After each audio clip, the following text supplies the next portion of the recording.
Grüß Gott, meine lieben Damen, meine werten Herren. Ich freue mich, dass ich heute Morgen den Reigen der 3 Vorträge über den Zweiten Weltkrieg und die Vorkriegsgeschichte eröffnen darf. Sie haben sicherlich anhand der 3 kurz gefassten Lebensläufe in der Einladung für die heutige Veranstaltung festgestellt, dass ich der einzige Laienhistoriker in diesem Trio der Vortragenden bin. Und so will ich Ihnen kurz zu Beginn eine Erklärung dafür abgeben, wie ich als Laie dazu komme, mich mit einem geschichtlichen Thema zu befassen, mit dem Thema Vorgeschichte Zweiter Weltkrieg. Vor ein paar Jahren bin ich der Frage nachgegangen, inwieweit die deutsche Bevölkerung in den 30er Jahren aus der deutschen Hochrüstung zwischen 1933 und 1939 auf Hitlers Kriegsabsichten schließen konnte. Ich habe einmal als junger Generalstabsoffizier im Bereich der Rüstung gearbeitet. Und von damals habe ich immer noch im Hinterkopf, dass man ja nicht rüstet, um sein Geld gut anzulegen, dann geht man besser zur Sparkasse München, sondern man rüstet, um sich gegen jemand zu verteidigen oder jemand anzugreifen oder jemandes Bündnispartner zu werden. Es gibt immer diesen jemand als Referenzsystem für die eigene Rüstung. Und wenn man erkennen will, zu welchem Zweck ein Land rüstet, dann muss man seine Rüstung mit der Rüstung der umgebenden Nachbarländer vergleichen. Daraus kann man ungefähr die Absichten, die hinter dieser Rüstung stehen, ablesen. Gibt es eine ganz einfache Faustformel. Wenn ein Staat versucht, 3-mal so viele Streitkräfte zu haben wie seine Nachbarn oder wie sein stärkster Nachbar, dann kann man ihm Angriffsabsichten unterstellen. Wenn sich ein Land mit etwa einem Drittel der Streitkräfte der Nachbarn zufrieden gibt, kann man davon ausgehen, dass es nur rüstet, um sich im Notfall verteidigen zu können. Wenn ich belegen wollte, dass Hitler ab 1933 einen Angriffskrieg vorbereitet hat, dann musste ich die deutsche Rüstung mit der zeitgleichen Rüstung der Nachbarländer vergleichen. Und zwar ganz konkret deutsche Rüstung vergleichen mit der Rüstung Frankreichs und der Staaten, die mit Frankreich gegen Deutschland verbündet waren. Also England und Sowjetunion gar nicht mal mitgezählt, weil die ja nicht unsere unmittelbaren Nachbarn sind. Also griff ich mir die einschlägige deutsche Fachliteratur und suchte nach der zeitgleichen Rüstung des Auslandes und fand nichts. Die gesamte deutsche erzählende Nachkriegsgeschichtsschreibung schweigt sich weitgehend zur zeitgleichen Rüstung des Auslandes aus. Nur die ausländische Marinerüstung, die ist in Deutschland hervorragend dokumentiert. Also wenn ich die Zahlen brauchte, die ich zu meinem Vergleich haben musste, dann musste ich an ausländische Literatur herangehen und so habe ich mir tschechische, französische, englische, amerikanische besorgt, die es alle in guter deutscher Übersetzung gibt.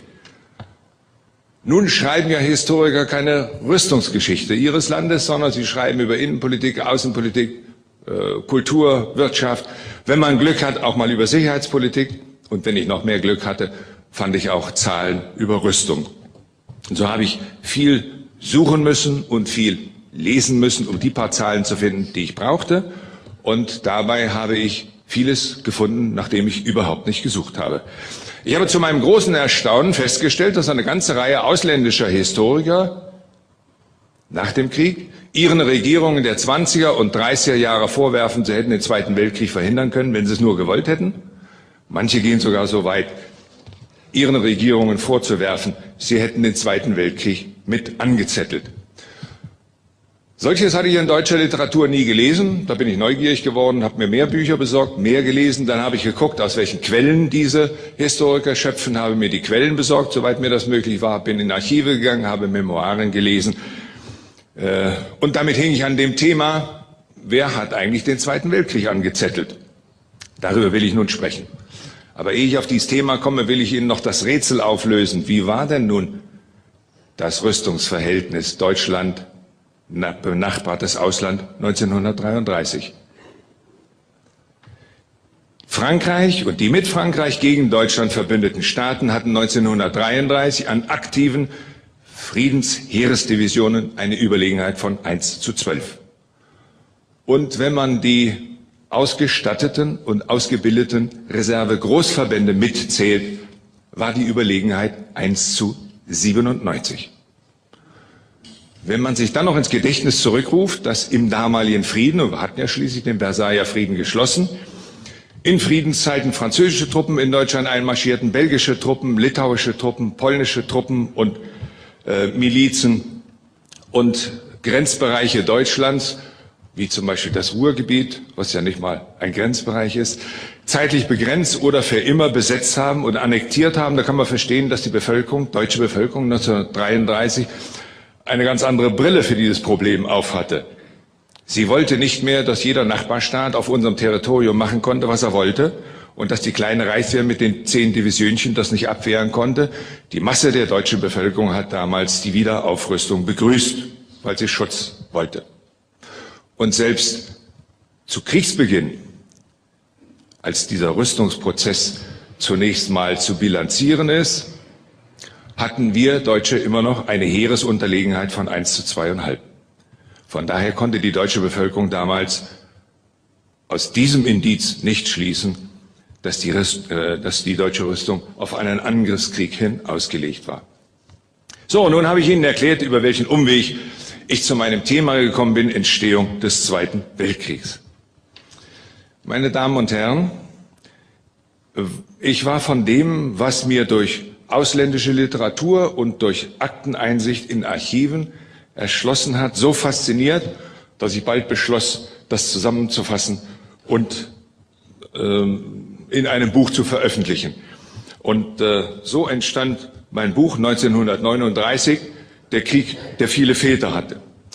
Nun ist der Titel etwas irreführend. Man könnte meinen, das Buch handele vom Krieg. Aber das Schlüsselwort sind die vielen Väter und nicht der Krieg. Und so heißt das Buch dann richtig stellenderweise auch im Untertitel Der lange Anlauf zum Zweiten Weltkrieg. Herr Dr. Scheil wird dann im zweiten Vortrag dieses Vormittags das Staffelholz übernehmen und mit seinem Vortrag Der Krieg, der nicht zu stoppen war, über den Krieg selbst sprechen. Und Herr Dr. Post wird heute Nachmittag über den Krieg im Pazifik sprechen. Zur Vorgeschichte des Krieges. Die Lage in Europa ist seit dem Ende des Ersten Weltkriegs, vor dem Zweiten Weltkrieg, nie frei von Spannungen und Kriegen gewesen.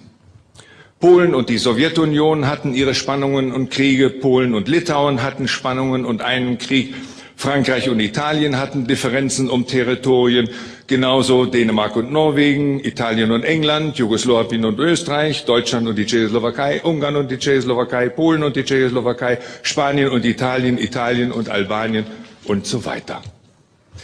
Das alles hält Europa zwar in einem gewissen dauerhaften Fieberzustand, doch der große Knall kommt erst, als Deutschland 1933 Danzig zurückverlangt und dazu noch eine exterritoriale deutsche Autobahn durch den polnischen Korridor hindurch vom Reichsgebiet in das seit 1918 abgetrennte Ostpreußen.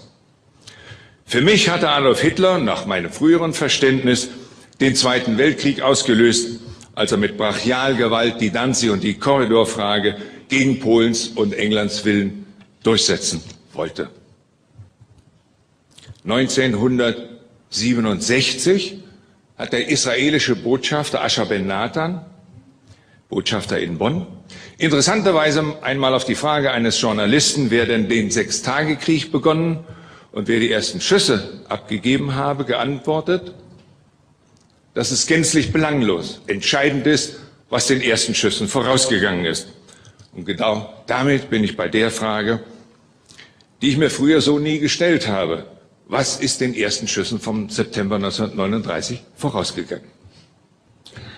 Eine Vorgeschichte, über die ich jetzt sprechen will.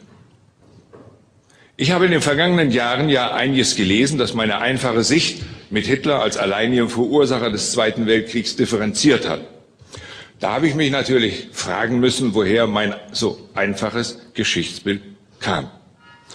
Ich hatte mein Geschichtsbild von dem, was man so hört und liest, vor allem aber aus meiner eigenen Schulzeit. Und da habe ich mich gefragt, was die Schulkinder denn heute so lernen. Heute über die Entstehung des Zweiten Weltkriegs. Da habe ich mir das Schulgeschichtsbuch meiner jüngsten Tochter genommen, mit dem die in Buxtehude durch das Abitur gegangen ist. Unsere Geschichte, Band 4 von Diesterweg. Dieses Schulgeschichtsbuch vermittelt den Kindern ein sehr einleuchtendes Bild von der Genese des Zweiten Weltkriegs. Es vermittelt den Schülern das Bild von einer Reichsregierung, die 1939 auf den Krieg drängt die nicht vor allem die Danzig-Frage lösen will, sondern die Polen erobern will. Dazu zitiert dieses Schulbuch aus einer Hitlerrede, die Hitler am 22. August 1939, eine Woche vor Kriegsbeginn, vor Befehlshabern der Wehrmacht hält. Ich möchte Ihnen das mal vorlesen, was hier an Zitat steht. Und diese Zitate finden Sie in fast allen Schulgeschichtsbüchern Niedersachsens. Hier sagt Hitler vor den Befehlshabern, so in diesem Buch zitiert: Die Gegner haben nicht mit meiner großen Entschlusskraft gerechnet. Unsere Gegner sind kleine Würstchen. Ich sah sie in München. Nun ist Polen in der Lage, in der ich es haben wollte. Ich habe nur Angst, dass mir noch im letzten Moment irgendein Schweinehund einen Vermittlungsplan vorlegt. Seite 128 dieses schönen Geschichtsbuches. Die Schüler lernen mit dieser Redewendung, dass Hitler Krieg um jeden Preis wollte. Ich erinnere Sie noch einmal an den zuletzt zitierten Satz: Ich habe nur Angst, dass mir noch irgendein Schweinehund einen Vermittlungsvorschlag vorlegt. Der Satz spricht Bände. Nur, er ist eine Fälschung. Er ist für den Nürnberger Prozess nachträglich in das Redeprotokoll dieser Hitler-Ansprache eingefügt worden, um die Rede etwas als Beweismaterial gegen die Hauptangeklagten anzuspecken.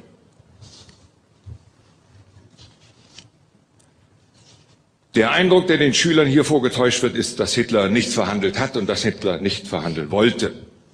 Wussten Sie, dass Hitler noch am Nachmittag vor Kriegsbeginn dem Reichstagspräsidenten und Luftfahrtminister Göring seine Zustimmung für Verhandlungen mit dem englischen Botschafter in Berlin gegeben hat, um den Krieg abzuwenden und die Danzig-Frage ohne Krieg zu lösen?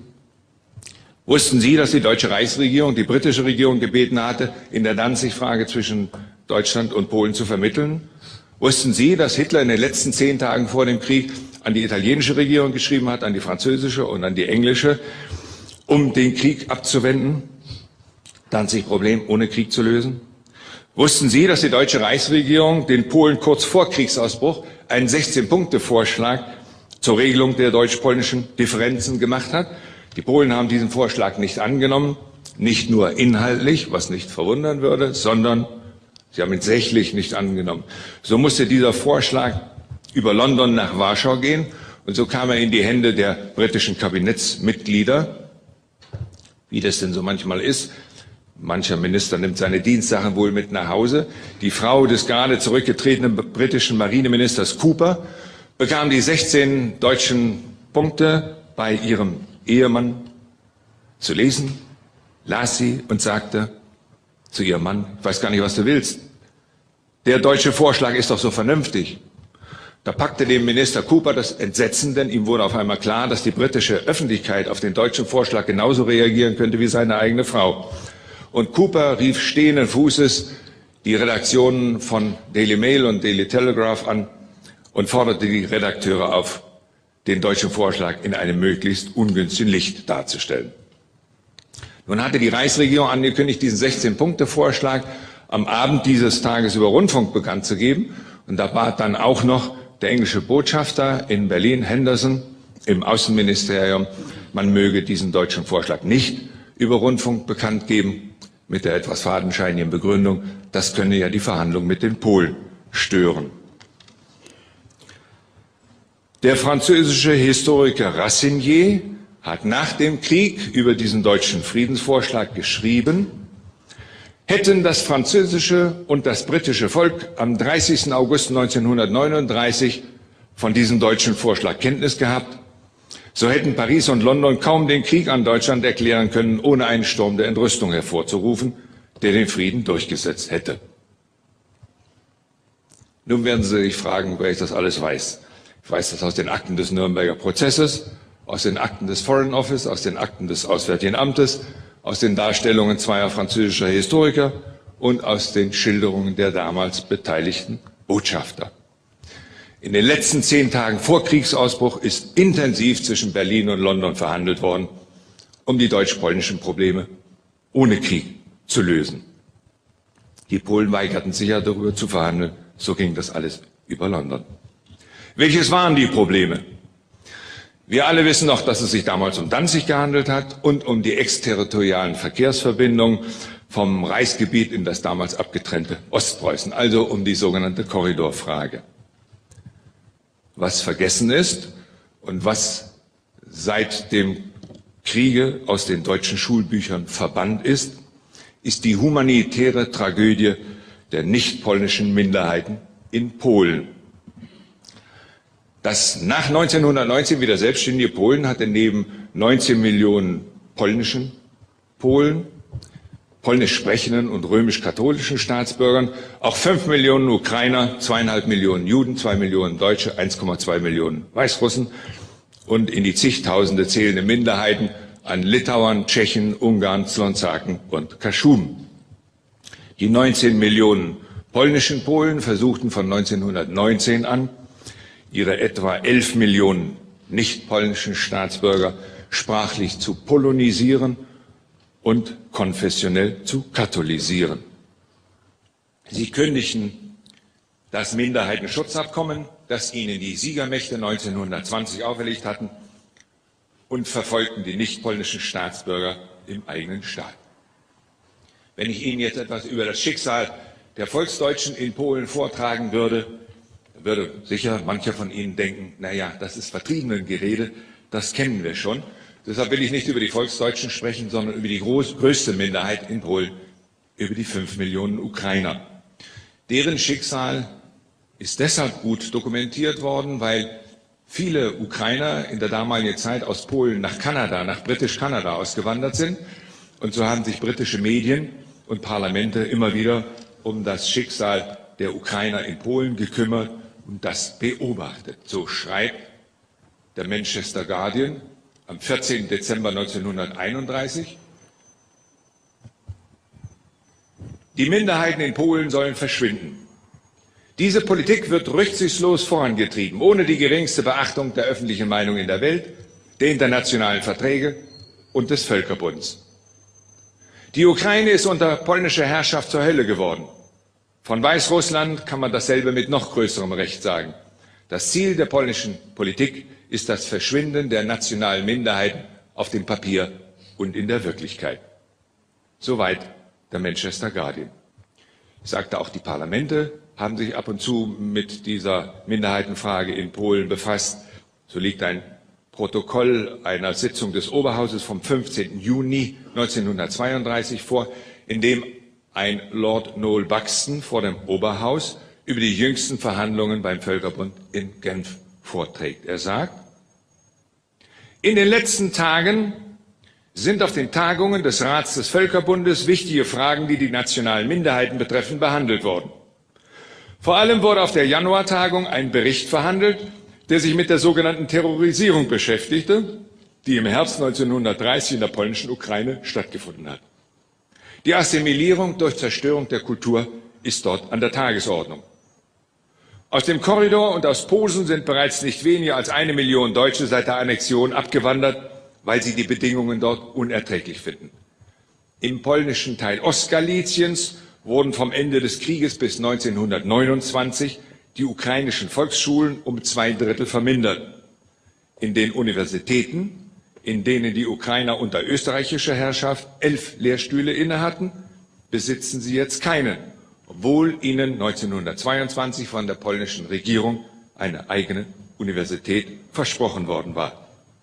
In dem Teil der polnischen Ukraine, der früher zu Russland gehörte, in Volynien, sind die Bedingungen noch härter.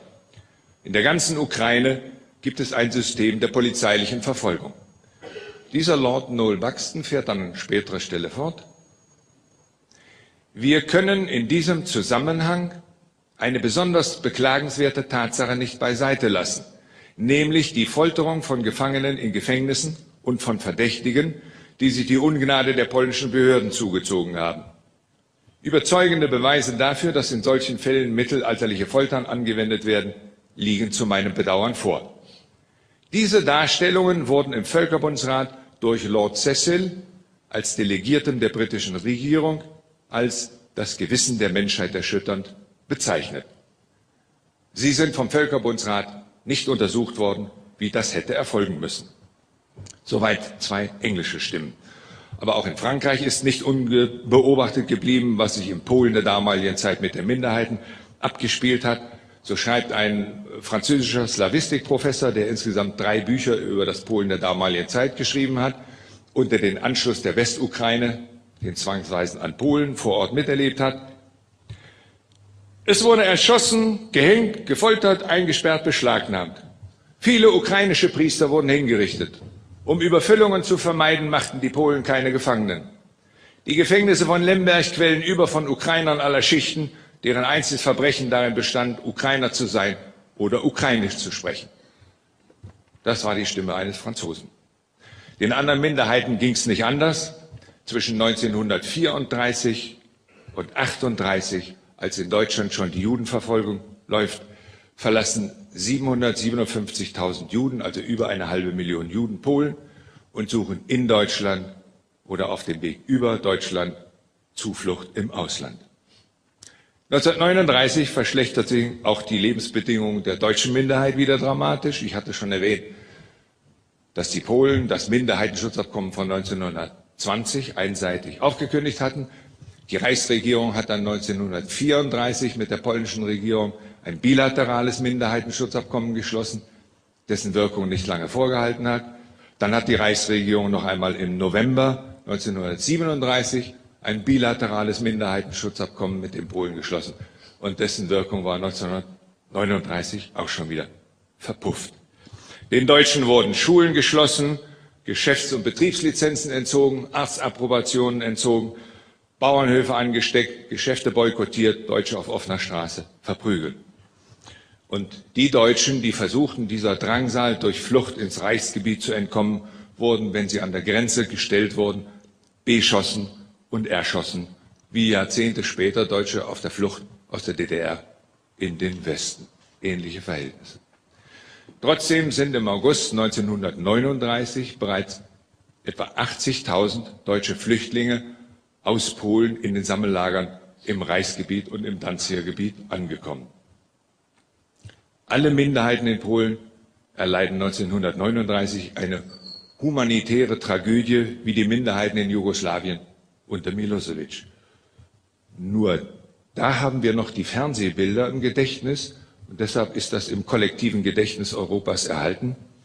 Von der Minderheitentragödie 1939 und davor in Polen ist im kollektiven Gedächtnis Europas nichts mehr erhalten und auch unsere Schulbücher schweigen sich darüber aus. Von 1920 bis 1939, also in der Zwischenkriegszeit, gehen beim Völkerbund in Genf etwa 15.000 Minderheitenbeschwerden aus Polen ein, denen der Völkerbund nicht abhilft. Das Auswärtige Amt in Berlin registriert allein im letzten Halbjahr vor Kriegsbeginn etwa 1.500 Fälle von Willkür, Akten, Rechtsbrüchen und Drangsalierungen an Deutschen in Polen. Der damalige Staatssekretär von Weizsäcker, Stellvertreter des Reichsaußenministers von Ribbentrop und übrigens auch Vater unseres späteren Bundespräsidenten, schreibt dazu in seinen Erinnerungen: Unsere diplomatischen und Konsularberichte aus Polen zeigten, wie 1939 die Welle immer höher auflief und das ursprüngliche Problem Danzig und die Passage durch den Korridor überdeckte. In dieser Lage einer humanitären Katastrophe glaubte Hitler, zu einer baldigen Regelung der Danzig-, der Korridor- und der Minderheitenfrage kommen zu müssen. Und er hat das gegenüber den Briten und Franzosen 1939 immer wieder zum Ausdruck gebracht. In jeder Note, in jedem Gespräch hat er gesagt und geschrieben, dass die deutsch-polnischen Probleme noch in diesem Jahr 1939 wegen des Schicksals der verbliebenen 1 Million Deutschen in Polen geregelt werden muss. Er hat immer gesagt und geschrieben, es ist unaufschiebbar geworden. Hitler hat in Polen seit Oktober 1938 immer wieder Vorschläge unterbreitet und im August 1939, also 11 Monate später, dann ein Ultimatum gestellt. Etwas, was mich sehr erstaunt hat, war, dass Hitler in den letzten Tagen vor Kriegsausbruch, als er schon den Nichtangriffspakt mit der Sowjetunion in der Tasche hatte, die Wehrmacht also hätte losschlagen können, dass Hitler dann noch 3-mal den schon festgelegten Angriffsbeginn der Wehrmacht verschoben hat. Es ist interessant, in den Tagebüchern der Wehrmacht seine Begründung zu lesen. Er sagt jedes Mal, ich brauche noch Zeit zum Verhandeln. Und dann steht in unseren Schulgeschichtsbüchern dieser schöne gefälschte Hitlersatz, ich habe nur Angst, dass mir noch ein Schweinehund einen Vermittlungsvorschlag vorlegt.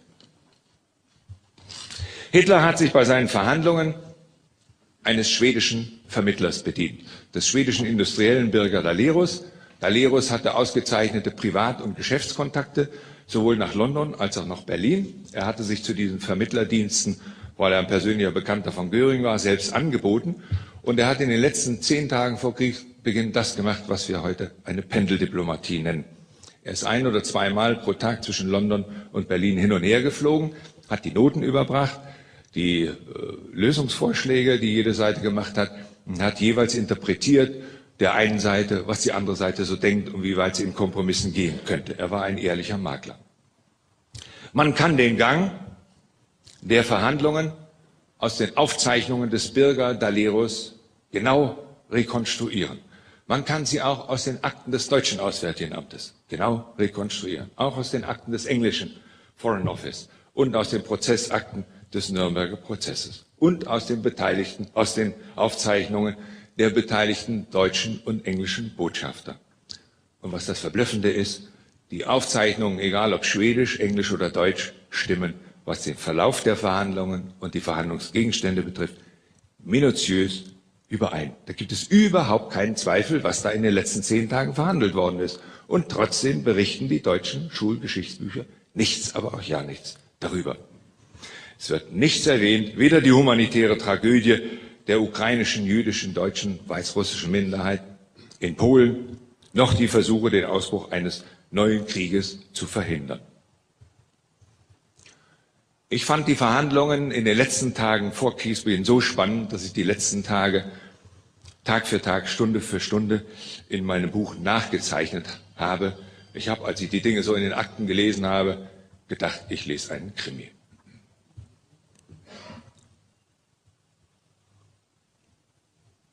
Wir machen nun einen Zeitsprung zurück auf 1918.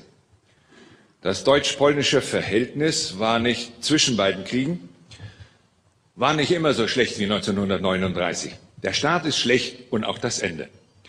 1918 nehmen sich die Polen, nachdem das Deutsche Reich gegenüber Amerika, England und Frankreich im Westen hatte Frieden schließen müssen, die bis dahin deutschen Provinzen Posen und Westpreußen. Sie tun dies, ehe ihnen diese Gebiete von den Siegermächten zugesprochen werden. Westpreußen war immerhin zu 70% deutsch besiedelt, sodass dieser Gewaltstreich Polens von keiner Weimarer Regierung anerkannt worden ist. 1918 und 19 fordert Polen in Versailles außerdem Teile von Pommern, Schlesien und Ostpreußen für sich, was ihm jedoch nicht zugestanden wird, aber doch Ängste in Deutschland hinterlässt. 1921 startet Polen den Versuch, ganz Oberschlesien mit Milizen und den dort ansässigen polnischen Gastarbeitern zu erobern.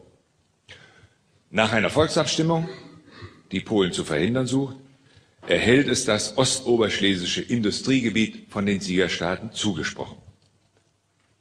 1933 fordert Polen Frankreich 3-mal zu einem Zwei-Fronten-Krieg gegen Deutschland auf, was Frankreich allerdings ablehnt.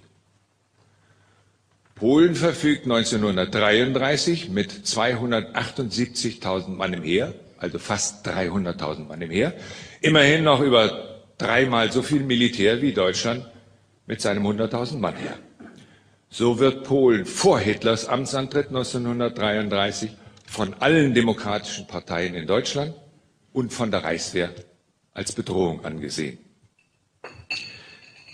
Erst unter den Diktatoren Hitler in Polen und Hitler in Deutschland und Pilsudski in Polen gibt es eine Annäherung für ein paar Jahre, die auch nach Pilsudskis Tod 1935 noch für eine Weile anhält.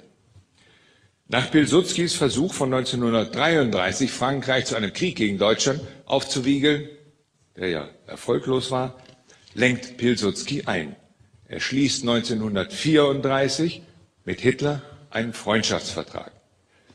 Dem folgt der schon erwähnte erste deutsch-polnische bilaterale Minderheitenschutzvertrag. Das nun stabile deutsch-polnische Verhältnis führt dazu, dass Polen sich 1938 seine Landerwerbung in der zerfallenen Tschechoslowakei von Hitler billigen lässt. Polen annektiert 1938 den tschechischen Teil des Industriegebiets von Teschen und dabei auch die weitgehend deutsch bewohnte Stadt Oderberg, auf die ich noch zu sprechen komme. Oderberg. Teschen, für den, der es nicht weiß, das Teschener Gebiet ist die Südostfortsetzung von Oberschlesien. Da Polen von 1918 bis 1938 seine Nachbarn Sowjetunion, Litauen, Deutschland und Tschechoslowakei je ein- oder mehrfach angegriffen hat und Grenzgebiete aller seiner Nachbarn annektiert hat, ist Polen bis 1938 für England das, was wir heute als Schurkenstaat bezeichnen. Die Engländer hatten damals einen anderen Ausdruck, der war nicht schmeichelhafter. Obwohl sich Deutschland und Polen bis 1938 angenähert haben, gibt es weiterhin die drei deutsch-polnischen Probleme. Erstens die Wahrung der Menschenrechte der deutschen Minderheit in Polen. Zweitens den deutschen Wunsch, das deutsche Danzig wieder an Deutschland anzuschließen. Schließlich fordern das die zu 97% deutschen Bewohner Danzigs seit Jahren. Und Danzig war Völkerbundsmandat und nicht Teil des Staates Polen. Aber die Sieger hatten Polen in Danzig besondere Zoll-, Post-, Bahn-, Wege und diplomatische Rechte eingeräumt. Das dritte Problem ist der deutsche Wunsch nach exterritorialen Verkehrswegen vom Reichsgebiet in das seit 1918 abgetrennte Ostpreußen. Dieser deutsche Wunsch kommt nicht von ungefähr. Ostpreußen ist damals nach 2 Verträgen durch 8 Eisenbahnverbindungen über nun polnisches Gebiet mit Pommern und Schlesien verbunden. Nach den Verträgen sind die Transitgebühren in Zloty zu bezahlen, was zunächst auch keine Schwierigkeiten bereitet. Während und nach der Weltwirtschaftskrise nimmt Deutschland nicht mehr genug Zloty ein, um die Transitgebühren voll bezahlen zu können. Und so überweist die Reichsregierung immer den an Zloty fehlenden Betrag auf ein polnisches Konto, aber in Reichsmark. Polen sieht darin einen Vertragsbruch, was es formal ja auch war, und schließt zur Strafe ab 1936 eine Eisenbahnstrecke nach der anderen. 67% der Eisenbahntransporte jedoch dienten der Energieversorgung Ostpreußens. Sie fahren Kohle aus Oberschlesien für Industrie, Gewerbe und Hausbrand und die Stromerzeugung in die abgeschnittene Provinz. Schließlich droht Polen einmal damit, bei weiterhin unvollständigen Zloty-Überweisungen auch die letzten Strecken zwischen Ostpreußen und dem Reichsgebiet zu schließen. Damit wäre Ostpreußen von seiner Energieversorgung abgeschnitten und dem wirtschaftlichen Ruin preisgegeben gewesen, wie 2 Jahrzehnte später Berlin durch die sowjetische Blockade. So kommt die deutsche Seite auf die Idee, mit den Polen statt über Zloty-Zahlungen zu sprechen, lieber über exterritoriale Verkehrswege unter deutscher Hoheit und Regie zu verhandeln. Damit ist dieser Wunsch entstanden. Damit stehen 1939 die 3 erwähnten deutsch-polnischen Probleme auf der Tagesordnung, und zwar nach Dringlichkeit das Los der deutschen Minderheit in Polen, die Transitwege nach Ostpreußen und die Zukunft der Stadt Danzig. Es ist ganz interessant, dass diese Problematik vor Hitlers Amtsantritt auch schon woanders bemerkt und so gesehen worden ist. So warnt Churchill schon am 24. November 1932 in einer Oberhausrede in London. Er sagt, wenn die englische Regierung wirklich wünscht, etwas für die Förderung des Friedens zu tun, dann sollte sie die Führung übernehmen und die Frage Danzigs und des Korridors ihrerseits wieder aufrollen, solange die Siegermächte noch überlegen sind. Wenn diese Fragen nicht gelöst werden, kann keine Hoffnung auf einen dauerhaften Frieden bestehen. Ende des Zitats. Das waren nicht etwa Worte von Herrn Hitler, sondern von Herrn Churchill. Die Ursachen für den neuen Krieg hatten die Sieger in Versailles selbst geschaffen und sie nicht beiseite geschafft, als die Zeit längst dafür reif war. Hitler glaubt 1938, 2 Trümpfe für die Lösung dieser Probleme in der Hand zu haben. Der erste: Die polnischen Regierungen hatten die 16 deutschen Reichsregierungen vor Hitler gebeten, ihre Gebietsgewinne in Posen, Westpreußen und Oberschlesien als endgültig anzuerkennen. Alle Regierungen der Weimarer Republik hatten dies abgelehnt. Hitler bot diese Anerkennung an. Der zweite Trumpf: Die Polen hatten 1938 bei ihrer Annexion des tschechischen Industriegebiets von Teschen auch die überwiegend deutsch bewohnte Stadt Oderberg mit annektieren wollen. Ich hatte das schon erwähnt. Das Auswärtige Amt in Berlin hatte Einspruch dagegen eingelegt. Doch Hitler war hier eingeschritten und hatte Oderberg den Polen zugestanden. Sein Argument: Wir können nicht um jede deutsche Stadt mit Polen streiten. Seine Hoffnung: dass Polen dafür der Wiedervereinigung der deutschen Stadt Danzig mit dem Deutschen Reich zustimmen würde. Nach der Annexion des Teschener Gebiets und Oderbergs durch Polen im September 1938 beginnt Hitler im Oktober 1938 die Verhandlungen mit Polen um Danzig, Transitwege und Einhaltung der Menschenrechte.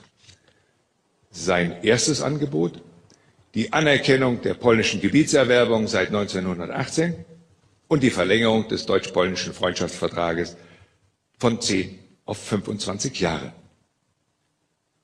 Im Januar 1939 legt Hitler noch einmal nach. Er schlägt vor, wörtliches Zitat: Danzig kommt politisch zur deutschen Gemeinschaft und bleibt wirtschaftlich bei Polen. Ende des Zitats. Eine in meinen Augen sehr faire Kompromisslösung, denn Danzig gehörte ja vorher auch nicht politisch zu Polen. Es war Mandatsgebiet des Völkerbunds. Bis in den März 1939 hinein gibt es deutsch-polnische Verhandlungen. Dabei gibt es leichte Annäherungen, aber keinen Durchbruch. Zu der Zeit ist Polen in Europa wegen seiner vielen Kriege seit 1920 und wegen der Teschen-Annexion im September 1938 in England noch geächtet. Ende März 1939 aber wendet sich das Blatt. Hitler begeht seinen großen Fehler. Er erklärt die Tschechei entgegen früher gegebene Versprechungen zum deutschen Protektorat und lässt sie besitzen. Nun brauchen die Briten Verbündete gegen Deutschland und sie bieten Polen einen Beistandspakt ein. Polen wechselt den Partner und geht auf die englische Seite über. Obwohl die deutsch-polnischen Gespräche zunächst noch weiterlaufen, schließt Polen Ende März 1939 den Vertrag mit England, macht seine Truppen teilweise mobil, stellt Korpsstäbe auf und lässt einen Teil seiner Truppen in Ostpreußen aufmarschieren. Gegen Ostpreußen aufmarschieren. März 1939. Hitler reagiert. Er gibt am 3. April 1939, also danach, der Wehrmacht erstmals den Befehl, einen Angriff gegen Polen vorzubereiten. Und zwar so, dass er am 1. September 1939 beginnen könnte. Nun herrscht Eiszeit zwischen Deutschland und Polen. Dennoch macht die deutsche Reichsregierung noch ein paar Anläufe, weiter zu verhandeln. Doch die polnische Regierung, nun mit Rückendeckung Englands, erklärt, der Status der freien Stadt Danzig beruhe nicht auf dem Vertrag von Versailles, sondern auf der jahrhundertelangen Zugehörigkeit Danzigs zu Polen. Und Posen und Westpreußen gehörten de jure und de facto längst zu Polen.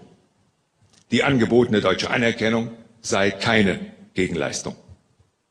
Der polnische Außenminister Beck stellt nochmal klar, was er damit meint. Er sagt am 5. Mai 1939 vor dem Sejm in Warschau: Eine Nation, die sich selber achtet, macht keine einseitigen Zugeständnisse.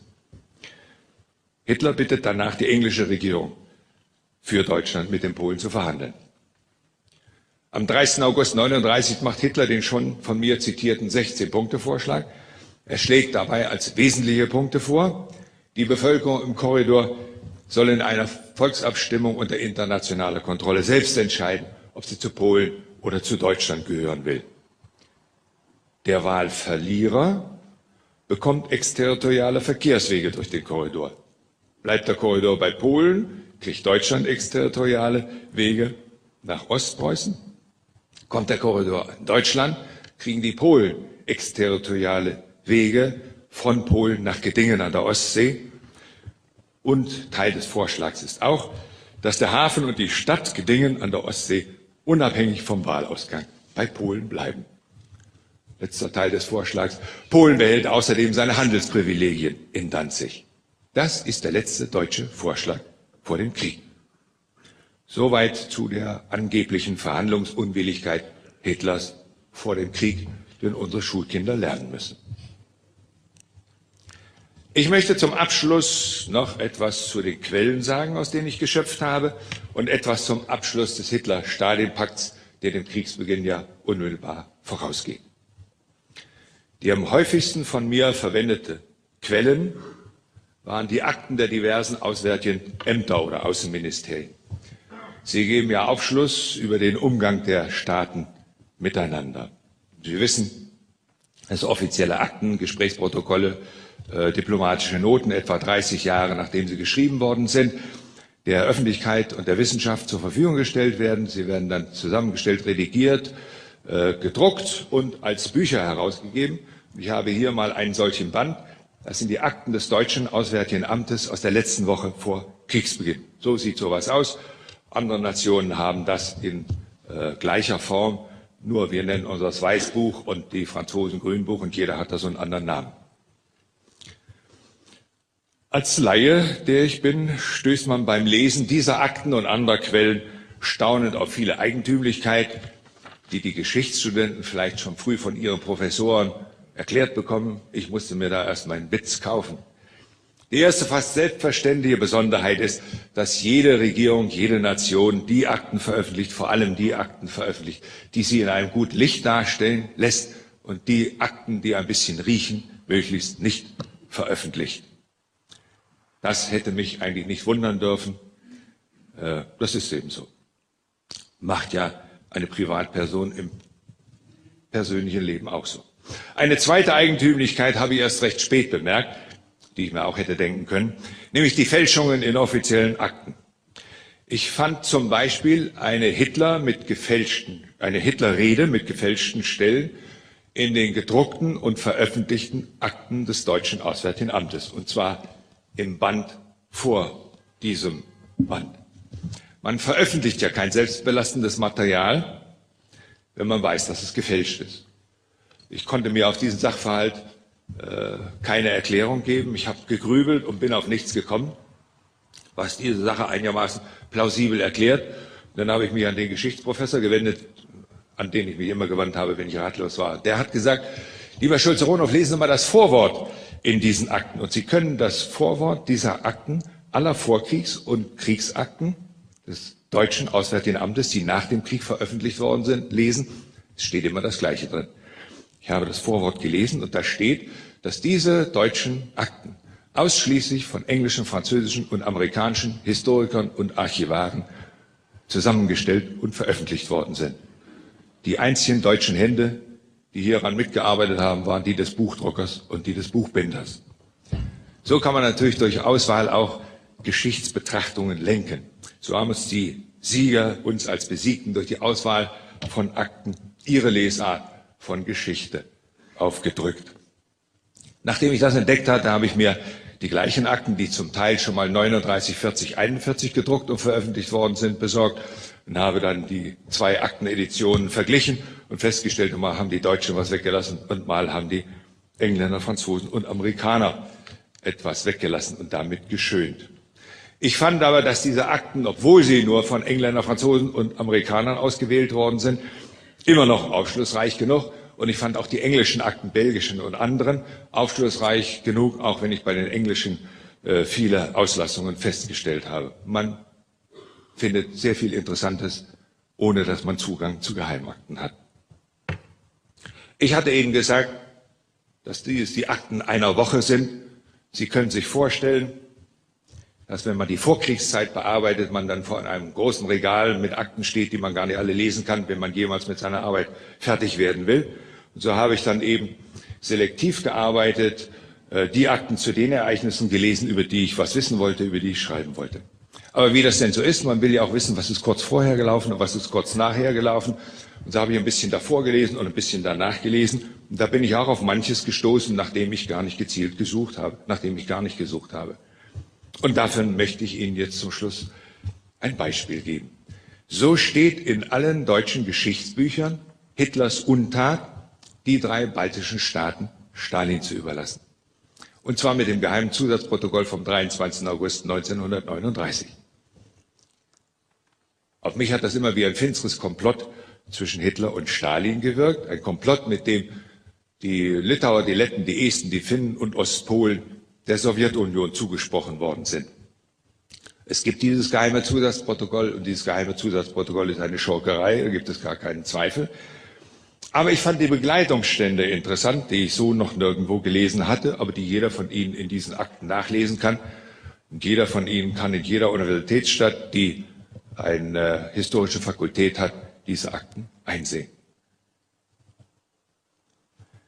Unmittelbar vor den deutsch-sowjetischen Verhandlungen in Moskau fanden sowjetisch-französisch-britische Verhandlungen in Moskau statt. Und da waren es die Briten und Franzosen, die einen Beistandspakt mit den Sowjets wollten. Und da waren es die Briten und Franzosen, die den Sowjets die 3 Baltenstaaten auf den Opferaltar gelegt hatten. Da hatten sich schon Briten und Franzosen damit einverstanden erklärt, dass die Balten unter sowjetische Kontrolle kommen. Nur deren Vertrag ist dann nicht unterschrieben worden, unserer ist unterschrieben worden. Also die gleiche Schurkerei von der Absicht her schon bei Briten und Franzosen, was unsere Schurkerei kein Stückchen besser macht. Nun kommt mein Zufallsfund in den Akten des Auswärtigen Amtes. Ich lese dort, wie bekannt, dass die deutsche Reichsregierung einen Nichteinmischungspakt mit der Sowjetunion anstrebt und deshalb in Moskau vorstellig wird. Der deutsche Botschafter in Moskau, Graf von der Schulenburg, erhält einen Besuchstermin im sowjetischen Außenministerium beim sowjetischen Außenminister Molotow. Molotow schlägt ihm in Frageform 4 Verhandlungsgegenstände vor. Punkt 1, der erwünschte Nichtangriffspakt. Punkt 4 ist eine gemeinsame deutsch-sowjetische Bestandsgarantie für die weitere Unabhängigkeit der 3 baltischen Staaten. Sie haben richtig gehört. Unabhängigkeit der 3 baltischen Staaten. Der deutsche Reichsaußenminister von Ribbentrop, von Schulenburg informiert, antwortet auf dieses Gespräch mit einem Brief und erklärt sich mit allen 4 Verhandlungsgegenständen, die Molotow vorgeschlagen hat, einverstanden. Und er schreibt auch nochmal expressis verbis, dass er mit der Unabhängigkeitserklärung für die 3 baltischen Staaten einverstanden ist. Beim nächsten Treffen Molotows mit von der Schulenburg sagt Molotow, dass Deutschland seinen Nichtangriffspakt wie gewünscht haben könnte, aber dazu ein geheimes Zusatzprotokoll unterschreiben müsste. Und er betont am Ende des Gesprächs nochmal ausdrücklich, Pakt ja, aber nur mit einem geheimen Zusatz. Da fragt der deutsche Botschafter natürlich auf der Stelle, wie es seines Amtes ist, was denn in diesem geheimen Zusatz stehen soll. Molotow gibt ihm keine Antwort. Die deutsche Seite glaubt nun, es ginge im geheimen Protokoll um die Bestandsgarantie für die 3 baltischen Staaten, oder zumindest es ginge auch darum. Als der deutsche Botschafter aus Moskau den deutschen Außenminister in Berlin von diesem Gespräch mit Molotow berichtet, versichert der Minister in seiner Reaktion, er sei mit allen Verhandlungsgegenständen einverstanden, auch mit der gemeinsamen deutsch-sowjetischen Garantie für die 3 baltischen Staaten. Ganz faszinierend, wie in jeder Note und in jedem Gesprächsprotokoll der Punkt Unabhängigkeit der 3 Baltenstaaten wieder erwähnt wird. Also Irrtum ausgeschlossen. Kurz darauf leitet Molotow der deutschen Seite einen Entwurf für den Nichtangriffspakt zu. Der Text für das geheime Zusatzabkommen fehlt. Es ist ja üblich, dass man Texte vorher austauscht, wenn man was unterschreiben will, wenn man es vorher lesen, nochmal drüber nachdenken, vielleicht am Text feilen. Statt des noch fehlenden Textes lädt Stalin von Ribbentrop nach Moskau ein. Am 23. August 1939, 7 Tage vor Kriegsausbruch, reist der deutsche Außenminister von Ribbentrop mit Unterzeichnungsvollmacht nach Moskau. Um 16 Uhr an diesem Tag tritt er erstmals in seinem Leben Auge in Auge Stalin im Kreml gegenüber. Und Ribbentrop glaubt immer noch, dass er gleich neben dem Nichtangriffspakt auch die Garantieerklärung für die 3 baltischen Staaten unterschreiben soll. Um Mitternacht jedoch wird schon der berühmte deutsch-sowjetische Nichtangriffspakt unterzeichnet und mit ihm das berüchtigte Zusatzprotokoll, in dem die 3 Baltenstaaten, Finnland und Ostpolen den Sowjets als Interessengebiet zugesprochen werden. Was ist in den 8 Stunden zwischen 16 Uhr erstem Gegenübertreten Stalin-Ribbentrop und Mitternacht der Unterzeichnung geschehen.